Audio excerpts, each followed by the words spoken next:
Hello everyone, I am Professor Raj Shinde, your chemistry teacher. Welcome to my YouTube channel. तर विद्यार्थी मित्र आपण previous session मध्ये what in by energy, what are the different forms of energy आणि त्याचे inter conversion आपण last session मध्ये काय केले डिस्कशन केलेलं आहे.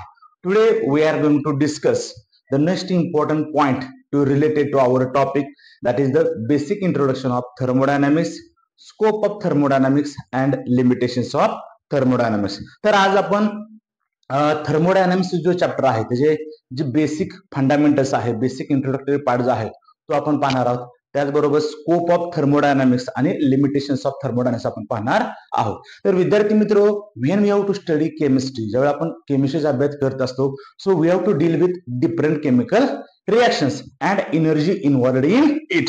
म्हणजे आपण ज्यावेळी केमिस्ट्री अभ्यास करत असतो त्यावेळी आपल्याला असं लक्षात येतं की we have to deal with different chemical reactions आणि डिफरंट केमिकल रिएक्शन्स मध्ये आपल्याला एनर्जी इन्व्हॉल्व असलेली पाहायला मिळते. आता जसं की पाहिलं तर आपण आपल्या नेचरमध्ये अशा वेगवेगळ्या केमिकल रिएक्शन पाहायला मिळतात की ज्यामध्ये त्या केमिकल प्रोसेस किंवा त्या केमिकल रिएक्शन्स होत असताना एनर्जी काय केली ती लिबरेट केली गेली आपल्याला पाहायला मिळते. फॉर एक्झाम्पल बर्निंग फेनॉमेनॉन, म्हणजे you have to burn anything. आपण काही जर बर्न केलं, जर एखादा पेपर बर्निंग केला असेल आपण, किंवा फॉर एक्झाम्पल कोल घेतला असेल, पेट्रोल असेल, डिझेल असेल, सीएनजी असेल, एलपीजी असेल, you have to burn anything.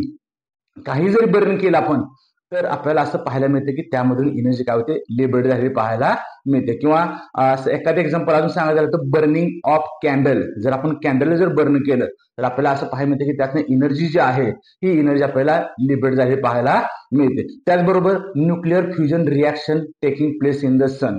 सनवरती nuclear fusion reaction आहे की त्यामध्ये सुद्धा काय होते ट्रिमेंडस अमाऊंट मध्ये काय केली ती एनर्जी रिलीज केली जाते. त्याचबरोबर न्यूट्रलायझेशन रिॲक्शन आहे, आपली रेस्पिरेशन सिस्टीम आहे, या सर्व रिॲक्शन्स मध्ये आपण पाहतो की एनर्जी काय केली ती लिबरेट केली गेलेली आपल्याला पाहायला मिळते. त्याचबरोबर अशा पण काही केमिकल रिॲक्शन्स असतात की त्या रिॲक्शन्स मध्ये आपण असं पाहतो की एनर्जी काय केली ती ऍब्सॉर्ब केली, ती एनर्जी काय केली ती गेन केली जाते. Suppose melting phenomenon of ice, म्हणजे आपण मेल्टिंग फेनॉमेनॉन जर आईसचा पाहिला तर आपल्याला असं लक्षात येतं की जर सपोज आपल्याकडे आईस आहे, आपण रेफ्रिजरेटर मधून आईस घेतला आणि तो आईस काय केला आपण ओपन ऍटमॉस्फिअर मध्ये काय केलं प्लेस केलं, तर आपल्या असं लक्षात येतं की जो बर्फ आहे त्या बर्फाचं पाण्यामध्ये रूपांतर झालेलं पाहायला मिळते. मी असं काय झालं की why melting phenomenon of ice takes place when we have to kept in room temperature. आपण रूम टेम्परेचरला त्याला प्लेस केल्यानंतर त्याचं आईस जर वॉटरमध्ये कन्व्हर्जन कसं झालं तर हे आपण जर पाहतो तर आपल्याला असं लक्षात येतं की ज्यावेळी आपण ह्या आईसला रूम टेम्परेचरमध्ये प्लेस करतो त्यावेळी आईस जो आहे हा आईस काय करतो तर स्पॉन्टेनियसली काय करतो हीट काय करतो सराउंडिंग मधून काय करतो ऍब्सॉर्ब करतो आणि तो आपल्याला मेल्ट झालेला पाहायला मिळतो. म्हणजे ह्या फेनॉमेनॉनच्या वेळी जर आपल्याला असं लक्षात येतं की जी हीट आहे किंवा एनर्जी आहे ही काय केली ती केमिकल रिॲक्शन किंवा केमिकल प्रोसेसमध्ये काय केली ती ऍब्सॉर्ब केली, ती गेन केली गेली आपल्याला पाहायला मिळते. त्याचबरोबर बॉइलिंग फेनॉमेना ऑफ वॉटर जर घेतला आपण, सपोज एखादं पातेलं घेतलं, पातेल्यात पाणी वगैरे घेतलं आपण, त्याला आपण काय केली हीट दिली, ही एनर्जी दिली, किंवा आपण एखादा बर्नर घेतला आणि तो बर्नर चालू केला, तर बर्नर चालू केल्यानंतर जे गॅस असणार त्यामध्ये म्हणजे व्हॉटेवर जो काही एलपीजी असेल तो गॅस काय होतो बर्न झाला आपल्याला पाहायला मिळतो. आणि बर्निंग झाल्यानंतर त्या वॉटरला काय होते हीट ऍब्सॉर्ब झालेली पाहायला मिळते. म्हणजे ज्यावेळी हीट ऍब्सॉर्ब होईल त्यावेळी ते पाणी काय होतं बॉईल होण्यासाठी स्टार्ट होतं. म्हणजे ह्या फेनॉमेनॉनच्या वेळी आपल्याला असं लक्षात येतं की जे वॉटर आहे ते वॉटर काय करतं हीट ऍब्सॉर्ब करतं आणि त्याचं वेपरमध्ये कन्व्हर्जन झालेलं पाहायला मिळतं. म्हणजे अशा नंबर ऑफ केमिकल रिॲक्शन्स आहेत, अशा नंबर ऑफ केमिकल रिॲक्शन्स आहेत की आपल्या सभोवताली झालेल्या पाहायला मिळतात की ज्यामध्ये एनर्जी काय होते लिबरेट झालेली पाहायला मिळते किंवा एनर्जी रिलीज झालेली पाहायला मिळते.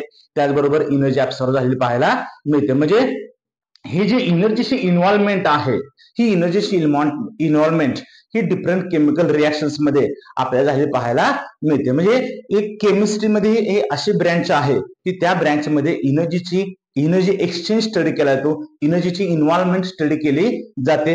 त्या ब्रँचला आपण काय म्हणतो थर्मोडायनामिक्स असं आपण म्हणतो. म्हणजे thermodynamics is a branch which is related to energy and the energy changes which can takes place in a chemical reaction. म्हणजे एखाद्या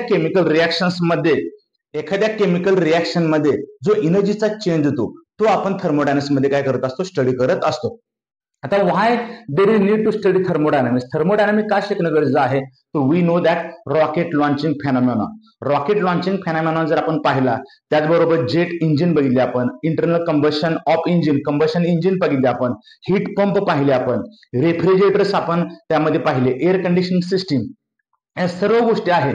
याच्यामध्ये जे वर्किंग होतं ते working of such phenomenon is based on thermodynamics. मग ही थर्मोडायनामिक्स का आहे? What in bye thermodynamics? तर थर्मोडायनामिक्स जे आहे, तो थर्मोडायनामिक्स जे आहे, थर्मोडायनामिक्स जो आहे, thermodynamics is a word. Thermodynamics हे एक वर्ड आहे जो दोन वर्डनी काय केलं बनलेला आहे. दोन वर्डनी काय केलं आपल्याला पाहायला मिळतो. पहिला जो वर्ड आहे दिस इज कॉल्ड एज थर्मोस, का म्हणतो आपण त्याला? थर्मोस असं म्हणतो. आणि सेकंड जो वर्ड आहे that is called as dynamics. पहिला जो वर्ड आहे त्याला आपण थर्मोस म्हणतो, आणि थर्मोस ग्रीक मध्ये थर्मोस म्हणतो आपण, आणि which means heat, which means heat, आपण त्याला काय म्हणतो? हीट असं म्हणतो. आणि dynamics it stands for motion. Dynamics कसं स्टँड आहे? तर मोशन, किंवा आपण त्याला काय म्हणतो? मुवमेंट असं म्हणतो. म्हणजे सिम्पली जर आपल्याला पाहायचं झालं तर हा जो थर्मोडायनामिक्स जो काय वर्ड आहे हा दोन वर्ड पासून बनला आहे. एक म्हणजे थर्मॉस आणि सेकंड कसलं असणार आहे? डायनामिक्स. थर्मॉस जर म्हणलं तर ग्रीक वर्ड आहे की ज्याचं मिनिंग आहे हीट. ओके. आणि सेकंड जे आहे that is called as dynamics. Dynamics stands for motion, किंवा आपण त्याला मुवमेंट असं म्हणतो. म्हणजे सिम्पली जर सांगायचं झालं, सिम्पली जर आपण म्हटलं की what is mean by thermodynamics, तर थर्मोडायनामिक्स जे आहे, थर्मोडायनामिक्स जे आहे it is a study of motion और moment of heat. Study of motion और मोमेंट ऑफ हीट, की ज्यामध्ये मोशन असेल किंवा मुवमेंट असेल हीटची, ह्याच्यामध्ये जो अभ्यास केला जातो त्याला आपण काय म्हणतो? थर्मोडायनामिक्स असं म्हटलं जातं. म्हणजे जो टॉपिक आपण स्टडी करतोय तो टॉपिक कशा रिलेटेड आहे? तर thermodynamics it is a branch of chemistry which deals with study of motion और मुवमेंट ऑफ हीट, की ज्यामध्ये हीटची मोशन कशी होते, हीटची मुवमेंट कशा पद्धतीने होते याचा अभ्यास ज्या केमिस्ट्रीच्या ब्रँच मध्ये केला जातो त्याला आपण थर्मोडायनामिक्स असं आपण म्हणतो. किंवा सिम्पली जे रेग्युलरली जी डेफिनेशन सांगितली जाते ती डेफिनेशन अशी आहे की thermodynamics it is a branch of physical chemistry which deals with study of heat and, किंवा which deals with study of quantitative relationship between heat and other form of energy. म्हणजे heat आणि वेगवेगळ्या form मधले जे energy आहेत ह्यांच्यामध्ये जे quantitative relationship आहे हे ज्या फिजिकल केमिस्ट्रीच्या ब्रँच मध्ये स्टडी केला जातो त्याला आपण काय म्हणतो? थर्मोडायनामिक्स असं आपण म्हणत असतो. म्हणजे ही जी डेफिनेशन आहे ह्याच्यामध्ये काय शिकायचं आहे? Which things we are going to study in this topic. त्या टॉपिक आपल्यामध्ये काय पाहिजे की जी हीट आहे हे हीटची मुवमेंट कशी होते, हीटची मोशन कशी होते, हीट आहे हाऊ हीट फ्लोज, ही जी हीट आहे ड्युरिंग केमिकल रिएक्शन ही हीट कशी फ्लो झाली आपल्याला पाहायला मिळते, की ज्यावेळी ही हीट फ्लो होत असते त्यावेळी कोणकोणते इफेक्ट्स त्याच्यावरती वर्क झालेले आपल्याला पाहायला मिळतात. ह्या सगळ्या गोष्टी आपल्याला पाहायच्या आहेत. म्हणजे केमिस्ट्रीमध्ये जर बघितलं आपण तर वेगवेगळ्या प्रकारचे कंटेंट असतात आणि वेगवेगळ्या प्रकारच्या कंटेंटमध्ये आपल्याला वेगवेगळ्या केमिकल रिएक्शन झालेले पाहायला मिळतात आणि त्याच्या रिलेटेड आपल्याला एनर्जी एक्सचेंज झालेली पाहायला मिळते. म्हणजे फॉर एक्झाम्पल जर सांगायचे तर ह्या टॉपिकमध्ये आपण मोस्टली काय पाहणार आहोत की हाऊ हीट फ्लोज. म्हणजे ओव्हरऑल ह्या टॉपिकमध्ये जर आपण डिस्कशन जर केलं तर आपल्या असं लक्षात येतं की ह्या टॉपिकमध्ये एखादी केमिकल रिएक्शन होत असताना त्या सिस्टीमने हीट किती ऍब्सॉर्ब केली, म्हणजे किती हीट घेतली, किती हीट दिली, म्हणजे किती घेतली की दिली, कोणी हीट दिली, कोणी हीट घेतली, हाऊ मच क्वांटिटीमध्ये किती हीट घेतली, किती हीट दिली, कोणी दिली, कोणी घेतली, कशी दिली, कशी घेतली, किंवा हीटची मुवमेंट कशी झाली आणि हीटची मुवमेंट होत असताना कोणत्या मॅनर मध्ये हीट मुवमेंट झाली, या सर्व गोष्टी ह्या बेसिक पार्ट मध्ये आपण काय करत असतो? पाहत असतो. So this is the basic introduction part of thermodynamics.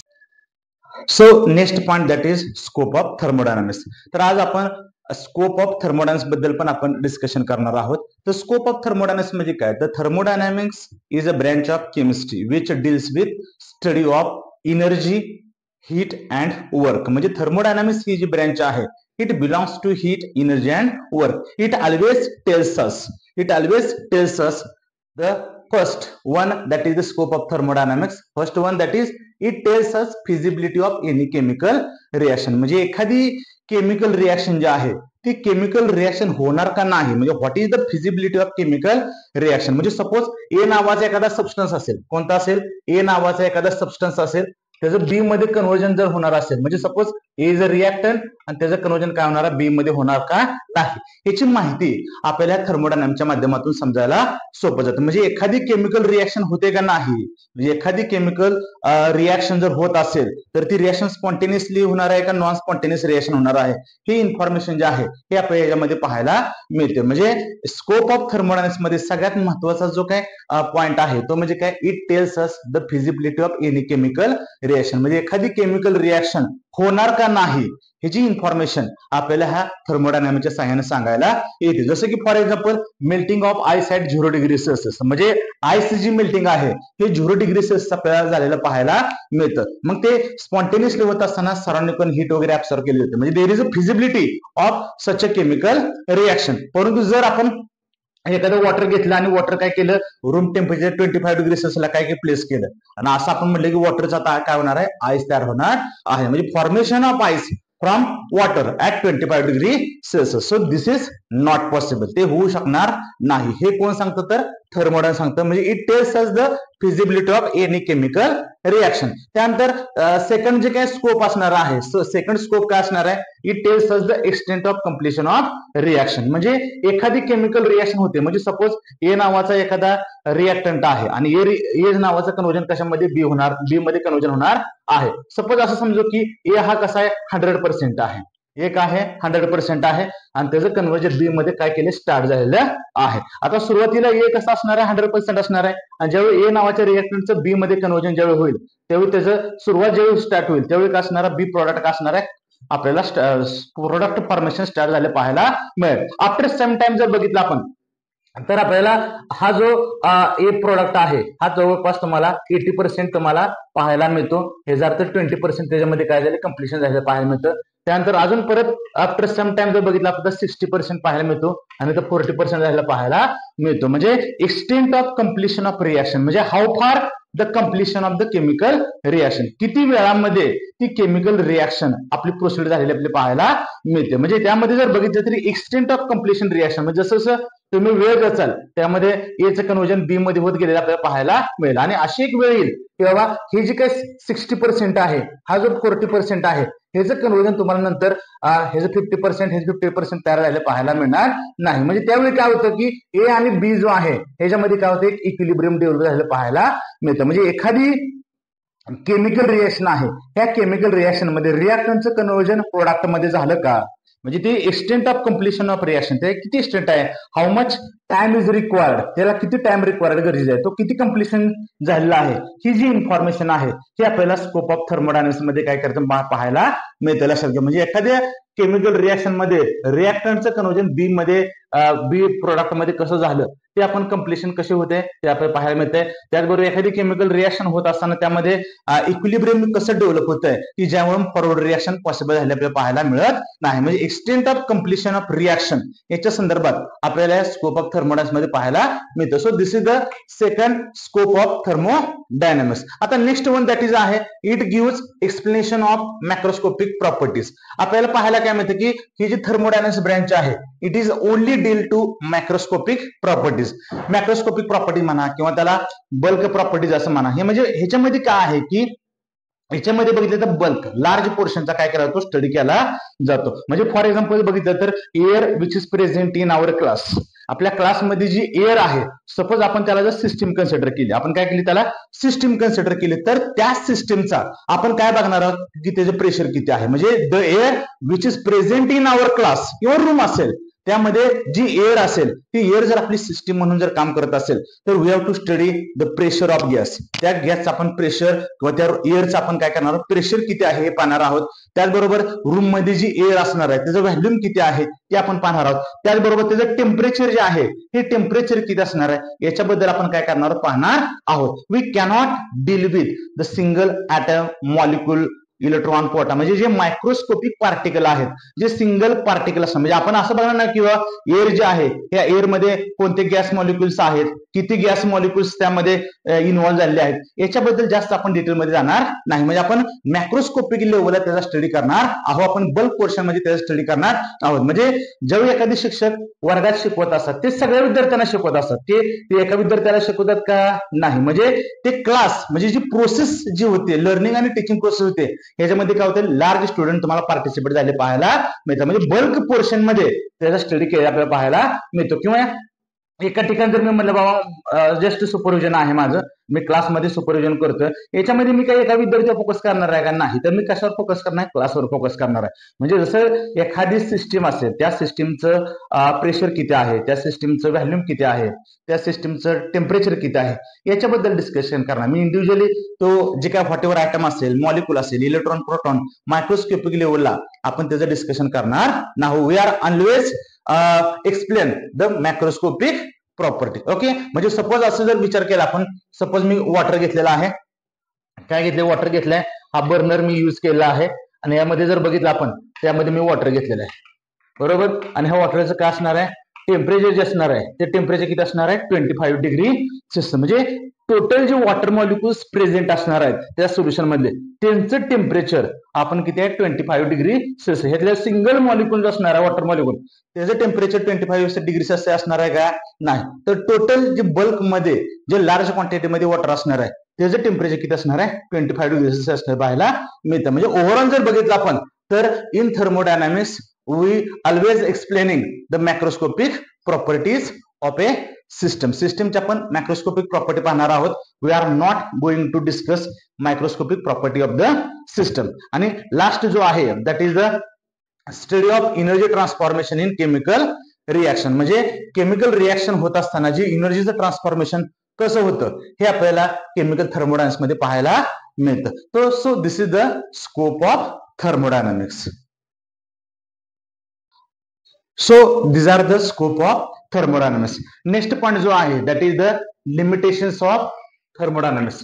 तर नेक्स्ट जो पॉइंट आहे after the completion of scope of thermodynamics that is the limitations of thermodynamics. Limitations of thermodynamics म्हणजे काय, की अशा गोष्टी की जे थर्मोडायनामिक्स किंवा थर्मोडायनामिक्सचे जे काय प्रिन्सिपल्स आहेत ते एक्सप्लेन करू शकत नाही. म्हणजे those are the things which cannot be explained by thermodynamics.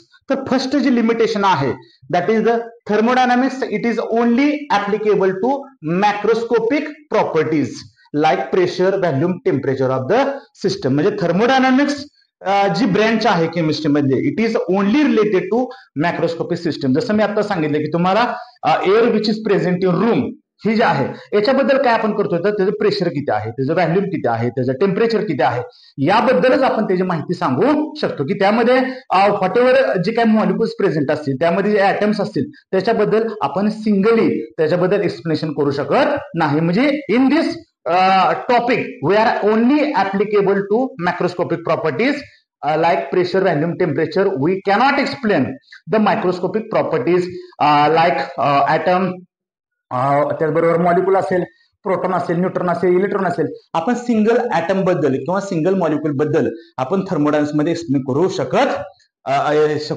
करू शकत नाही. It is only applicable to macroscopic properties. त्याचबरोबर सेकंड जे लिमिटेशन्स आहेत जे आहे that is no information about the rate of physical and chemical process. म्हणजे वेगवेगळ्या फिजिकल प्रोसेस होत असतात, वेगवेगळ्या केमिकल प्रोसेस होत असतात. ह्या वेगवेगळ्या फिजिकल प्रोसेस किंवा केमिकल प्रोसेस होत असताना त्या किती रेटनं होतात, त्या किती स्पीडनं होतात, ते किती व्हेलॉसिटीनं होतात हे थर्मोडायनामिक्स एक्सप्लेन करू शकत नाही. म्हणजे थर्मोडायनामिक्स काय सांगतात आपल्याला, it can tells us the feasibility of chemical reaction. म्हणजे एखादी केमिकल रिएक्शन होणार आहे का नाही हे आपण सांगतो, पण किती रेट न होणार आहे हे मात्र सांगू शकत नाही. फॉर एक्झाम्पल जर घेतलं आपण तर हायड्रोजन गॅस आणि oxygen gas both are the gases. आता हे जे गॅस आहेत हे गॅस रिएक्ट होऊन त्यापासून काय होणार आहे, वॉटर तयार होणार, पण it is very slow reaction. It is very slow reaction. Thermodynamics काय सांगतात की हायड्रोजन आणि ऑक्सिजन जर एकत्र आले तर त्यापासून काय होऊ शकतं, वॉटर तयार होऊ शकतं. त्याची फिजिबिलिटी एक्सप्लेन करतोय, पण कधी तयार होणार, कारण ही जी रिएक्शन आहे it is very very slow reaction. कितीतरी वर्ष जाऊ शकतात. लक्षात घ्या, ही अशी रिएक्शन आहे it is very very slow. अशी जी रिएक्शन आहे हे अशा स्लो रिएक्शन आहे त्याचा रेट किती आहे त्या केमिकल रिॲक्शनचा हे जनरली थर्मोडायनामिक्स एक्सप्लेन करू शकत नाही. त्याचबरोबर करोजन ऑफ आयर्न, आयर्नचं करोजन होत आहे पण कधी होणार, किती वेळ लागेल हे आपण त्याच्याबद्दल सांगू शकत नाही. किंवा काही अशा रिॲक्शन्स असतात जसं की न्यूक्लिअर फिशन रिॲक्शन आपण बघतो, ह्या इन्स्टंटली आपल्याला पाहायला मिळतात. म्हणजे जनरली ह्या ज्या वेगवेगळ्या प्रकारच्या रिॲक्शन असतात, काही त्या रिॲक्शन फास्ट असतात, काही रिॲक्शन स्लो असतात किंवा काही रिॲक्शन मॉडरेट असतात. ही जी इन्फॉर्मेशन हे आपल्याला थर्मोडायनामिक्स देऊ शकत नाही, लक्षात घ्या. त्याचबरोबर नेक्स्ट जे लिमिटेशन आहे that is thermodynamics principles are purely based on general observation of human being and natural phenomenon. म्हणजे थर्मोडायनामिक्स ह्यातले जे प्रिन्सिपल्स आहेत हे प्रिन्सिपल्स आहेत they are mostly based on general observation of human being. म्हणजे human बिंग्स जे general observation करतात नेचरमध्ये, म्हणजे नेचरमध्ये अशा भरपूर गोष्टी घडत असतात, कळत न कळत डायरेक्टली इनडायरेक्टली गोष्टी घडत असतात. जसं वॉटरफॉल बघितलं आपण, water always flow from higher level to lower level. Heat is spontaneously flow from higher temperature to lower temperature. Electric current is flow from higher potential to lower potential. Evaporation of water from clothes. असे number of examples असतात. म्हणजे spreading of fragrance, हे जे वेगवेगळे examples आहेत ह्या human experience जे आहेत डे टू डे लाईफ मध्ये जे ह्युमन ऑब्झर्वेशन करतात, ह्या ऑब्झर्वेशन वरून हे काय केले प्रिन्सिपल्स काय केले थर्मोडायनामिक्स मध्ये सांगितले गेले आहेत.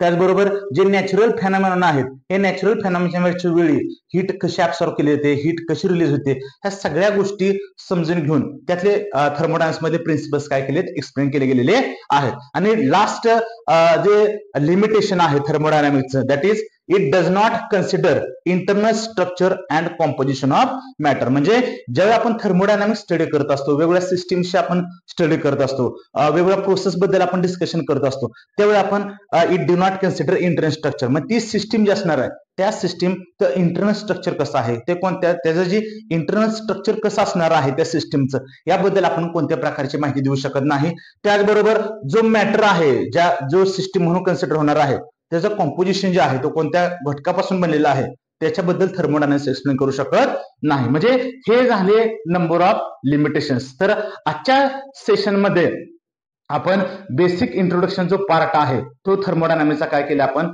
पाहिलेला आहे.